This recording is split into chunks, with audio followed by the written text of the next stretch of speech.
প্রথমে grand game শুরু করে তারপরে আমি করে সেটিং ওয়েটিং করে ইজি মোড করলাম। তারপরে ডে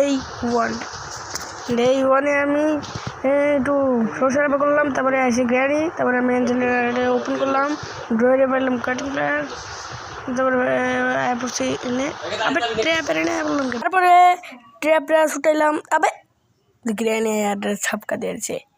চলো ডে 2। তো স্পেশাল কি পাইলাম, স্পেশাল কি আমি জানতাম না কোনে ব্যবহার করে, তাই আমি এটা এমনি বুকটা ওটা নিয়েছি স্পেশাল কি বাদ দেয়া। আর অ্যাঞ্জেলিনা রে মুক্ত করে দিছি, অ্যাঞ্জেলিনা রে। তারপরে এর মধ্যে একটু গেছি, আবে আমার মায়ের উপরে উঠছে তোর সাহস। গ্র্যান্ড রচ্চা তোর মায়ের উপরে 100 বার উঠুন, তুই কি করবি? নেম আমার ডান্ডা।